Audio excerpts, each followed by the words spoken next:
कर्म एक ऐसी चीज है तो जिसका हमारे जीवन से सीधा संबंध है। अब वो कर्म प्रारब्ध है, संचित है, आगामी है, इस विभाग की बात इधर उधर हो सकती है, लेकिन एक बात सभी ने जैसे मान रखी है कि कर्म का व्यक्ति के साथ संबंध है। वो एक बहुत बड़ा सिद्धांत है। आपने विचार करके माना है या बिना विचारे मान लिया है, वो बात अलग है। परंपरा से मान लेते हैं कई बार, सुन सुन के मान लेते हैं कई बार, लेकिन साधक को, बल्कि सारे मनुष्यों को इस कम से कम इस सिद्धांत को तो पचा डालना चाहिए।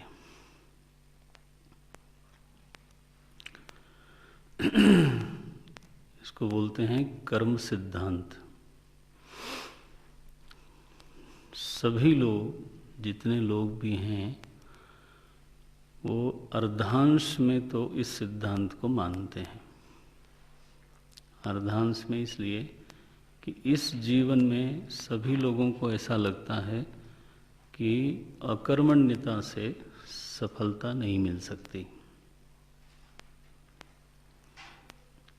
प्रमाद का जीवन तो पतन का जीवन है। सफल होना है तो उद्यम करना होगा,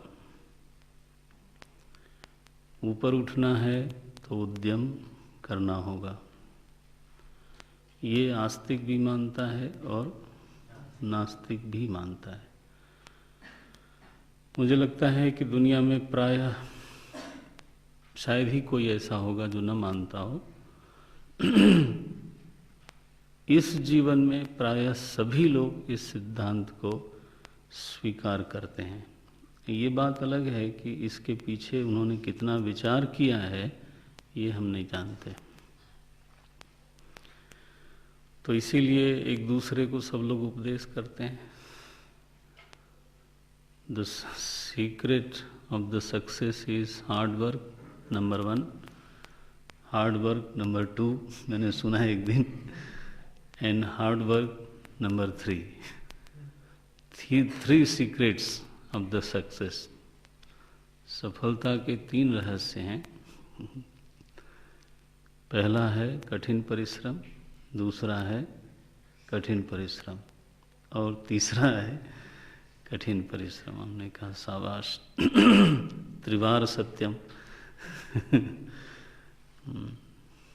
सभी लोग ऐसा मानते हैं। नीति श्लोकों में ऐसी बात पढ़ने को मिलती है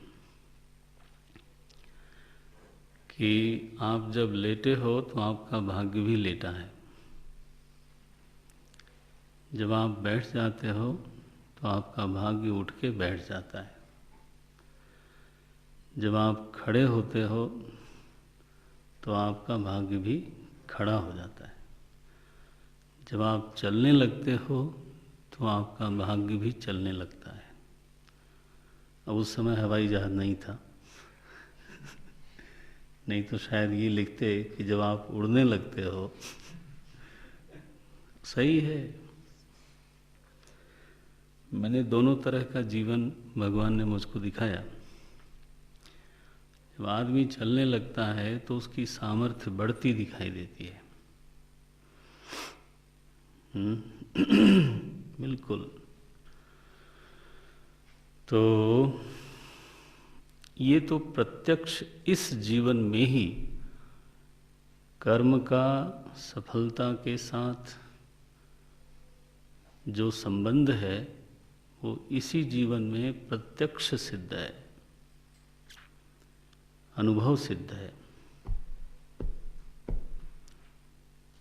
जो लोग इस सिद्धांत को जान करके फिर उसका पालन करते हैं, वो फिर आगे बढ़ते हैं। मैंने करीब 8 सत्र देखे हैं, सांदीपनी में और एक प्रयागराज में।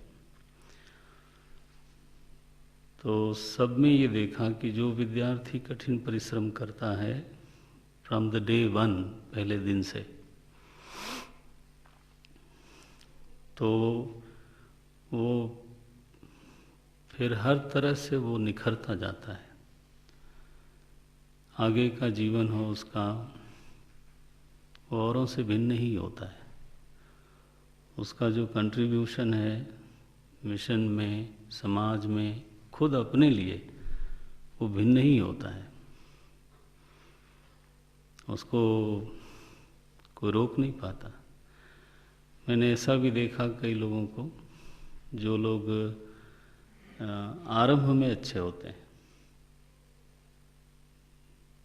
लेकिन उन्होंने अपने प्रयास में सातत्य नहीं रखा, कंसिस्टेंसी नहीं रखी, तो धीरे धीरे कोर्स के अंत होते होते दूसरे लोग आगे बढ़ जाते हैं। तो ये देखा है, प्रत्यक्ष देखा है। तब हमें याद आता है कछुए और खरगोश की दौड़। कछुआ धीमे धीमे चल करके दौड़ जीत गया, लेकिन वो कांस्टेंट था, सतत था। और खरगोश को ये मिथ्याभिमान हो गया कि मैं तो जब चाहूँ तब छलांग लगा के चला जाऊंगा, और बीच बीच में वो सोता रहा। और परिणाम ये हुआ कि रह गया वो, है ना। तो प्रत्यक्ष रूप से कर्म का फल के साथ संबंध है, ये बात तो पक्की है। इस प्रत्यक्ष को लेकर के परोक्ष का अनुमान करना चाहिए, तब ये कर्म का सिद्धांत थोड़ा व्यापक हो जाता है। प्रत्यक्ष में सिद्ध है वो ठीक है, लेकिन ये शरीर भी फल रूप है ना। सत्कर्म जन्यम, देखो ये शरीर फल रूप है, कर्म रूप नहीं है। और शरीर के जन्म के साथ ही हमको कुछ स्टेटस मिला, जन्म से ही कुछ संबंध मिले, जन्म से ही कोई संपत्ति मिली। अब उसके लिए हमने कुछ किया नहीं था। I have not chosen my father, my mother, my sisters, my brothers, my status in the society, family status. ये सब हमको जस्ट मिला, है ना। I have received it. तो वो सब का सब क्या है? फल रूप है। नहीं, विचार में शब्दों का ध्यान देना। वो सब का सब क्या है? फल रूप है। प्रत्यक्ष में एक चीज ये सिद्ध हो गई कि फल का किससे संबंध है? कर्म से संबंध है। इसलिए मैंने कहा इस पर जोर लगाने की जरूरत है। हल्के सतही लेवल पे अगर ये बात मान ली जाए कि उद्यम से सफलता मिलती है, ये तो लौकिक लोग भी जानते हैं। इतने से कोई बहुत बड़ा लाभ नहीं होता। लाभ तब होता है जब आप परोक्ष की तरफ भी अपनी बुद्धि को दौड़ाते हो। जो नहीं दिख रहा है उसकी सच्चाई को भी जानना, ये बुद्धि की सामर्थ्य होनी चाहिए। सो परिस्थिति, शरीर, ये सब की सब चीजें फल रूप हैं, और इनका संबंध किससे हुआ? कर्म से हुआ, जो हमने इस जन्म में किया नहीं। अभी तो मेरा जन्म हुआ है, तो फिर किस कर्म से इस फल का संबंध हुआ? पूर्व कर्म से। अगर ये बिल्कुल बौद्धिक स्तर पे ही सही पक्का हो जाए, कन्विक्शन हो जाए, एंड व्हेन आई से कन्विक्शन, तो conviction like a conviction of Galileo, ये ऐसा ही है, अन्यथा नहीं हो सकता, चाहे दुनिया एक तरफ खड़ी हो जाए। निश्चय इसको बोलते हैं। ये देखो, तो अगर ये निर्णय हो जाए कि जो आज प्रथम दिन, प्रथम क्षण, जन्म से ही जो मुझे प्राप्त हुआ वो सबका सब फल रूप है और उसका संबंध निश्चित रूप से पूर्व कर्म से है, तो पूर्व कर्म करने वाला कौन था? पूर्व कर्म करने वाला कौन था? बोले जो आज भोग रहा है। जो आज भोग रहा है, जिसको आज फल मिल रहा है, उसी ने पहले कर्म किया होगा। अगर यह बात सिद्ध हो जाती है बुद्धि के सामने, तो यह निश्चय हो जाएगा कि इस शरीर के पहले भी मेरा अस्तित्व था। कितना बड़ा सिद्धांत हो गया। और फिर उस शरीर के पहले भी मेरा अस्तित्व था, फिर उस शरीर के पहले भी ये। तो जो मेरा अस्तित्व है वो सतत है ना। जीवन या मैं नाम की जो सत्ता है वो इस शरीर से शुरू नहीं हुई और इस शरीर के साथ समाप्त नहीं होगी। अब इतना बड़ा निर्णय निकल आता है किससे? कर्म सिद्धांत के मनन से। तो life is a continuous thing, it is constant, और शरीर उसमें बीच के प्रसंग हैं। एक आता है, दूसरा आता है, तीसरा आता है, चौथा। परिस्थिति भी ऐसे ही आती जाती है। नाउ उसका नियामक है कर्म, परिस्थिति का, शरीर का नियामक है कर्म। अब देखो, एक बड़ी बात बोलने जा रहा हूं। इसलिए अगर अशुभ कर्म होंगे इस जीवन में, अगर हमने अशुभ कर्म किए तो निश्चित रूप से उसका फल अशुभ होगा, और उस अशुभ फल को भोगने के लिए मुझे अशुभ योनि में जाना पड़ सकता है। ठीक है।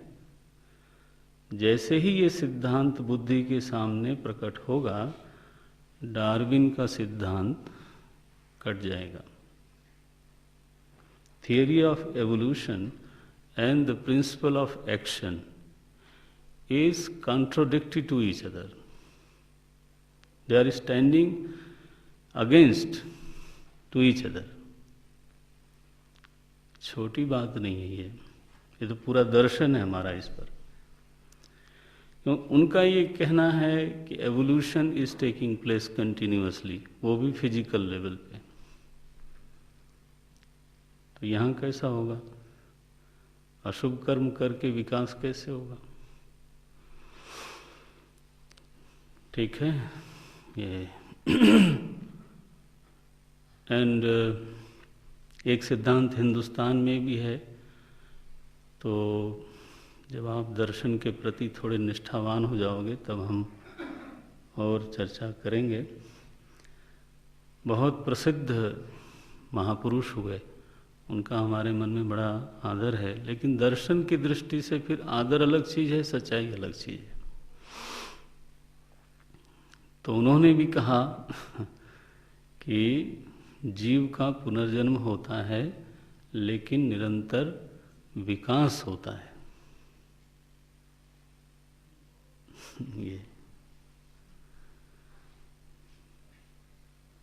और अंततः जो जीव है वो महामानव के रूप में सिद्ध होता है, सुपर ह्यूमन बीइंग, सुपरमैन और super human being. Maharshi Arvind, ये दर्शन उनका है। अब he has been tremendously impressed by Darwin.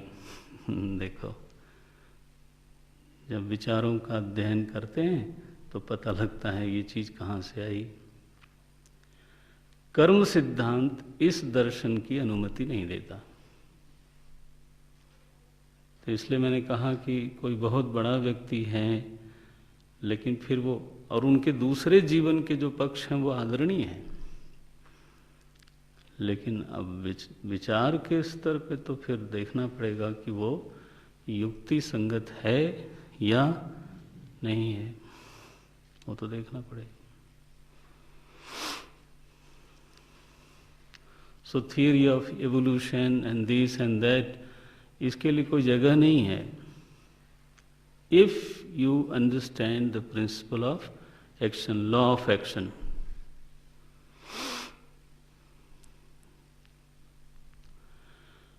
दृढ़ता आ जाए इसमें, तो आप समझिए वेदांत के लायक बन जाता है व्यक्ति।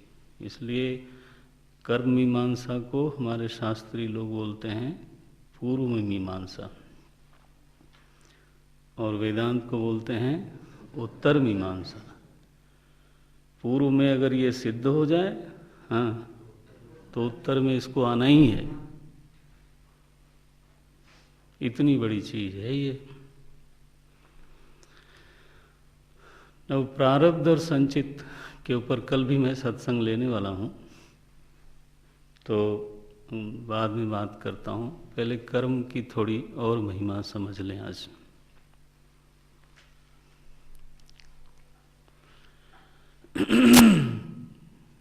जीवन में आज हम जहाँ भी हैं उसका कारण न ईश्वर है, न प्रकृति है, न त्रिगुण है, न पंचभूत है ना। और निश्चित जान लीजिए न विश्व का कोई सिस्टम है, चाहे वो राजनीतिक हो, चाहे वो शैक्षणिक हो, चाहे आर्थिक हो। ये सब चीज़ें मनुष्य ही बदलता है, कर्म से ही बदली जाती हैं। और हर सिस्टम में कुछ लोग बहुत अच्छे होते हैं, कुछ लोग बहुत पीड़ित होते हैं। कोई जीव अगर आज इंद्र भी है तो वो भी कर्म के कारण ही है ना। और अगर कोई बिल्कुल ही नाले का कीड़ा है, हाँ, तो वो जीव भी कर्म के कारण ही है। इतनी बड़ी चीज है ये कर्म। नाउ इस कर्म को हम संभालें न संभालें, अब आपके सामने बात जाहिर हो गई होगी, है ना, कि जो इतना प्रभावी वस्तु है हमारे जीवन में, सबके जीवन में, तो उसको खुला छोड़ दें, खत्म हो जाएंगे। और तो भगवान ने कहा कि इस सृष्टि का प्रधानी का जब चुनाव हो रहा था तो बोले मैं खड़ा ही नहीं हुआ, चुनाव में नहीं खड़ा हुआ। यूनानिमसली एक चीज को प्रधान बनाया गया इस सृष्टि का। किसको? कर्म को। कर्म प्रधान। देखो, बोले मैं, मेरी तरफ मत देखो ये जो विश्व है वो कर्म प्रधान है। अरे बोले मरे मैं तो समझता हूँ ईश्वर प्रधान है। बोले मैं बोल रहा हूँ ना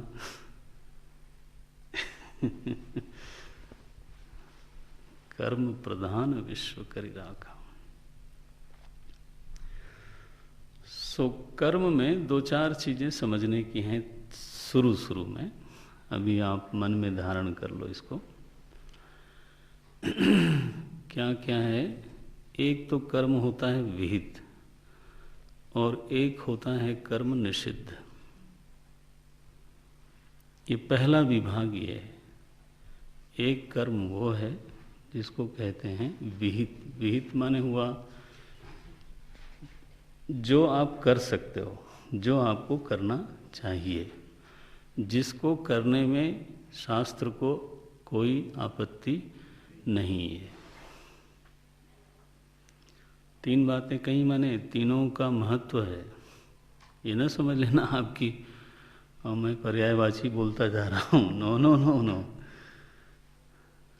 एक, जिसको करने की आपको अनुमति है, जिसको करना चाहिए। चाहिए का मतलब है कि अगर आपने नहीं किया, हाँ, तो दोषी माने जाओगे।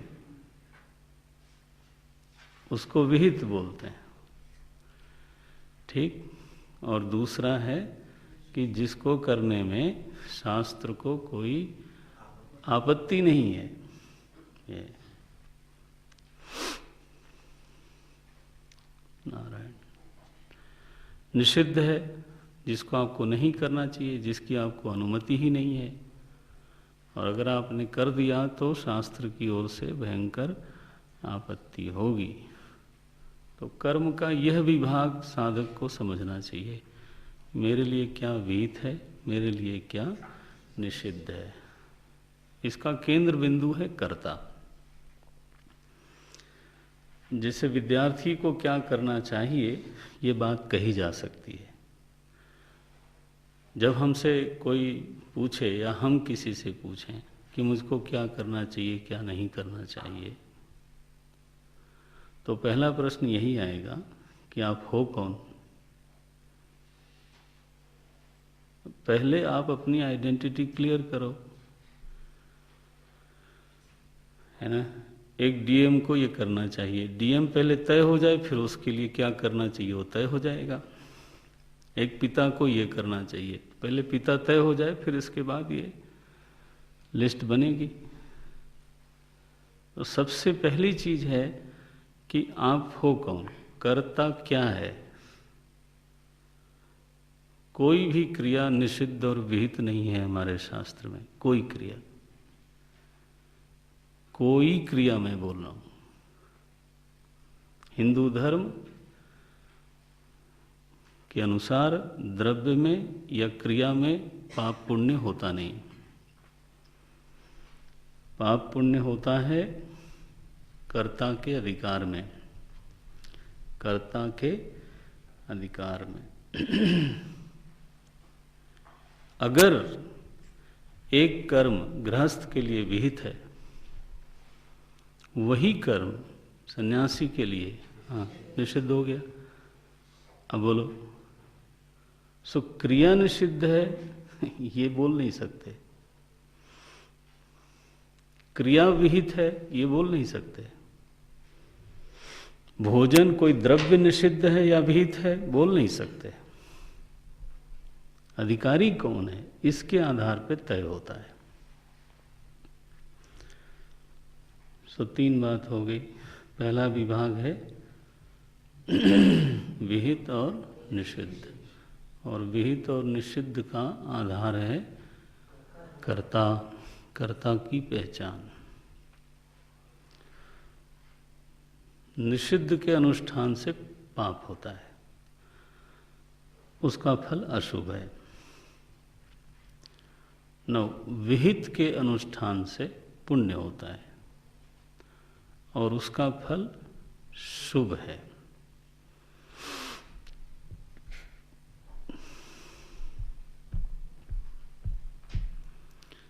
नारायण। अब विहित कर्म के दो विभाग हैं। विहित कर्म के 4 विभाग भी होते हैं। ये बहुत बड़ा विषय है, गहना कर्मणो गति। छोटी मोटी बात नहीं है, लेकिन फिर छोटा भी क्या करना आना चाहिए ना।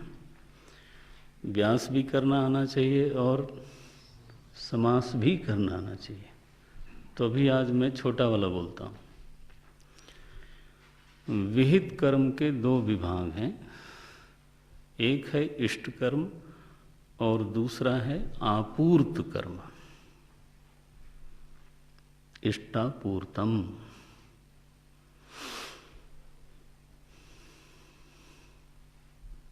इष्ट माने आपको जो चाहिए उसके लिए कर्म करना।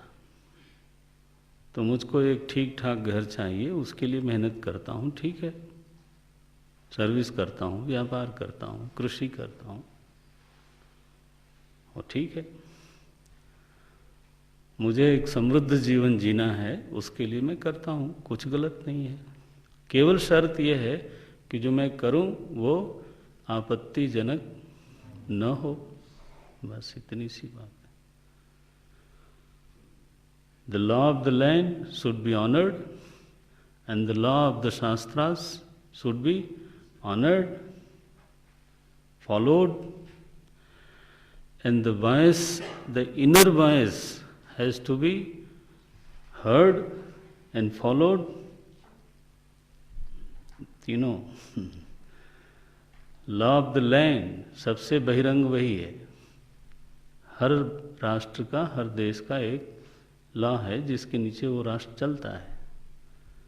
तो if you go ahead, go against to it, तो वो तो निषिद्ध हो गया। देखो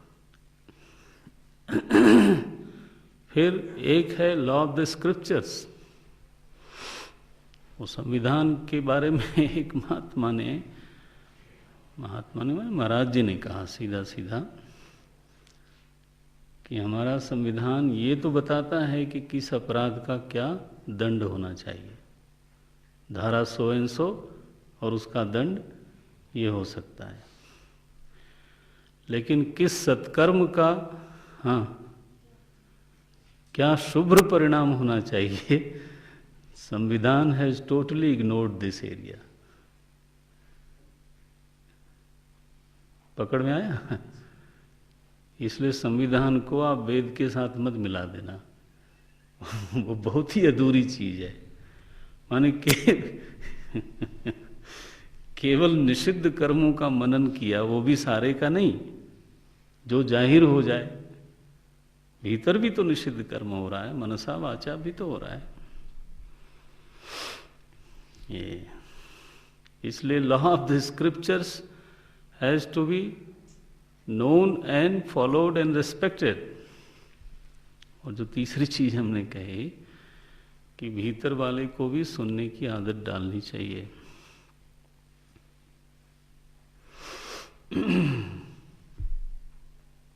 तो उस हिसाब से आपका जो भी इष्ट है आप करो, कोई परेशानी नहीं है। दूसरा, ये तो इष्ट कर्म हुआ। दूसरा है आपूर्त कर्म। आपूर्त माने होता है दूसरे की आवश्यकता की पूर्ति कराने वाला कर्म।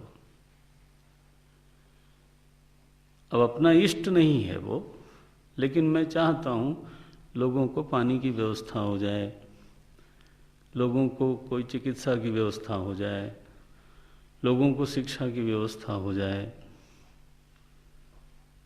ऐसे परोपकार के जो कर्म हैं, ध्यान रखना, उसका नाम रखा है आपूर्त कर्म। ये शब्द में थोड़ा गंभीरता है। कई बार हम ऐसी जगह कोई काम शुरू करते हैं जिसकी सच में वहाँ के लोगों को जरूरत नहीं है, और चूंकि हमें एक एक्टिविटी करनी है, सभी लोग आकर के अन्न बांट जाते हैं। आदत पड़ गई भिखमंगाई की लोगों को। बड़े शहरों में देख बैठे रहते हैं जनाब। कई बार मैं देखता हूँ समाज सेवकों को एक खुजली हो गई है छोटी छोटी डिस्पेंसरी खोलने की। अब वहाँ 4 और खुली हैं, एक आपने और खोल दी। सर्वे नहीं किया कि कौन सी आवश्यकता है जिसकी पूर्ति होनी चाहिए। अगर आपूर्त कर्म करना है तो it should be need based, क्योंकि जो चीज ऑलरेडी भरी हुई है उसको पूरा क्यों कर रहे हो। आपूर्त कर्म माने क्या? पेट भरे हुए को खिलाना, वो तो गलत हो जाएगा। आपूर्त कब होगा? जब वो भूखा हो तब। सो परोपकार का स्वरूप समझना चाहिए। एनीवे, तो विहित कर्म में दो विभाग हैं, इष्टापूर्तम।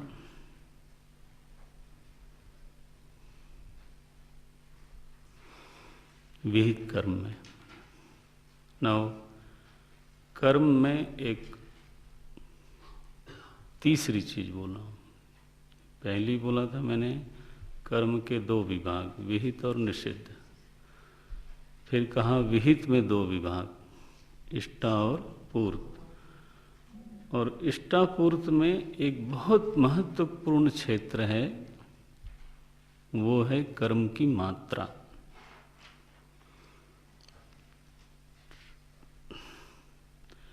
यानी विहित कर्म भी होवे लेकिन मात्रा पर्याप्त न हो,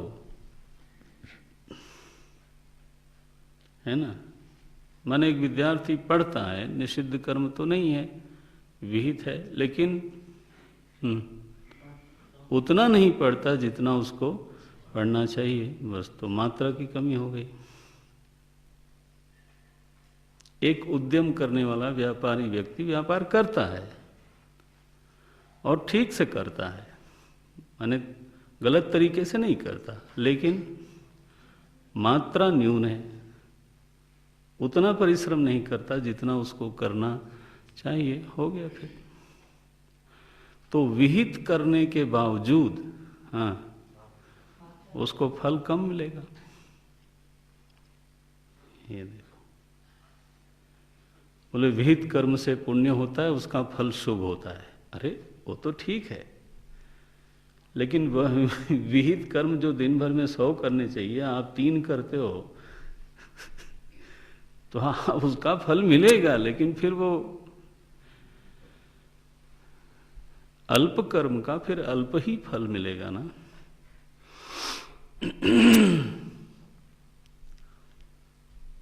तो गुरुदेव ने एक जगह लिखा कि every job demands a Kota of effort.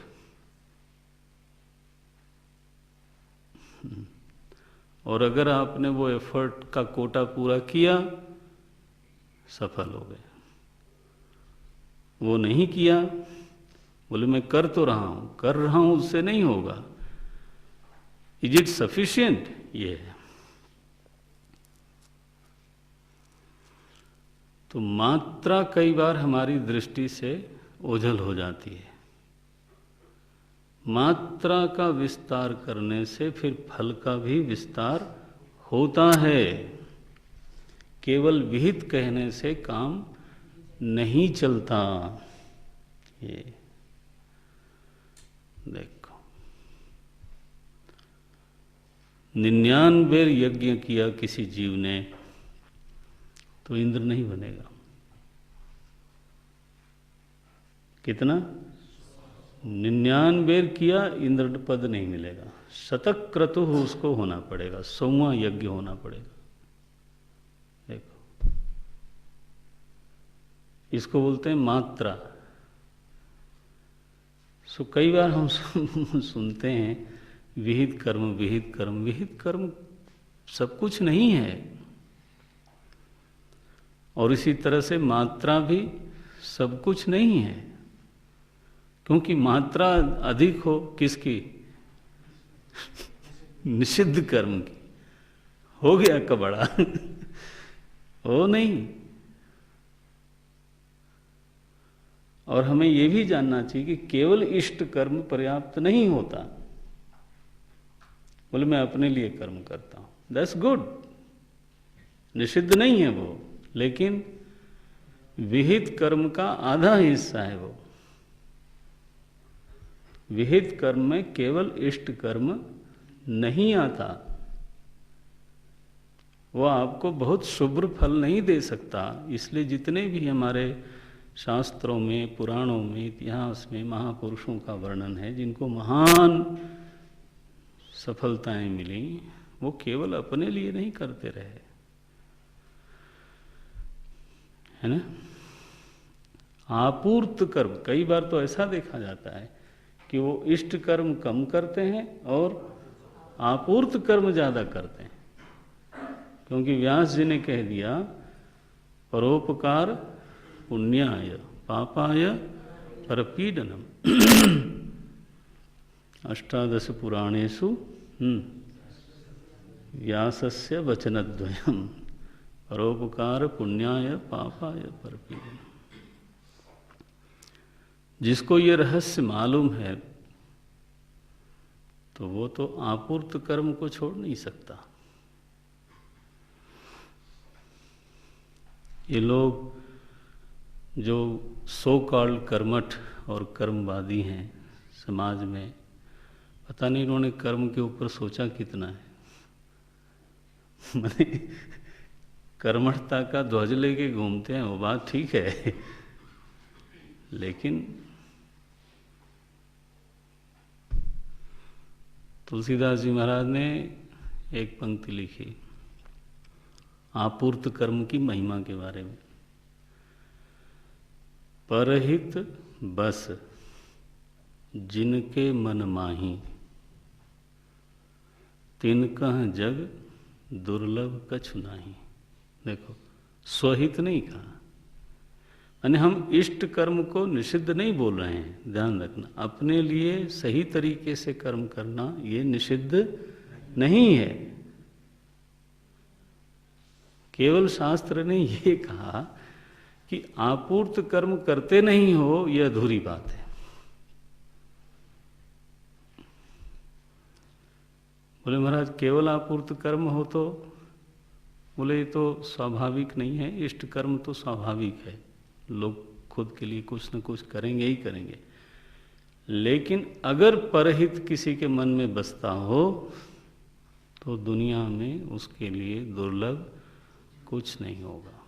परहित बस जिनके मन माही, तिनकह जग दुर्लभ कछु नाही। ये महिमा है आपूर्त कर्म की, और हमें प्रत्यक्ष दिखाई देता है। ये नारायण।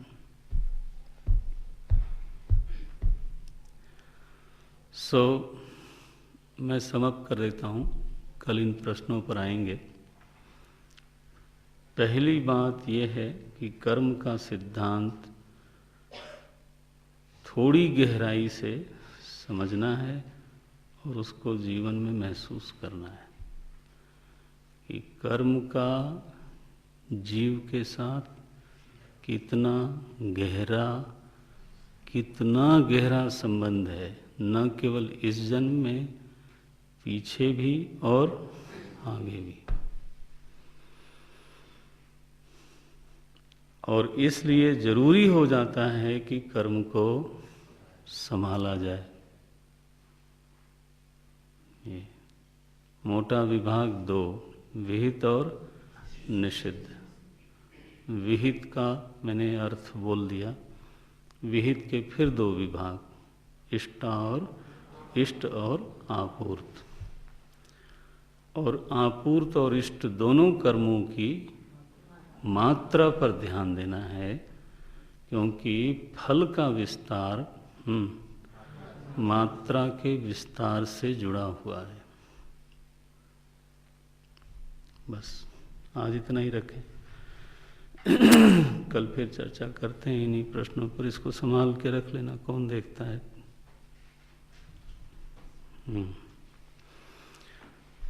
फिर इन कर्मों में प्रारब्ध एक चीज है, बहुत छोटी हो जाती है, फिर वो उसकी व्याख्या देखेंगे। ओम पूर्णमदः पूर्णमिदं पूर्णात् पूर्णमुदच्यते पूर्णस्य पूर्णमादाय पूर्णमेवावशिष्यते। ओम शांति शांति शांति। हरि ओम। श्री गुरुभ्यो नमः। हरि ओम।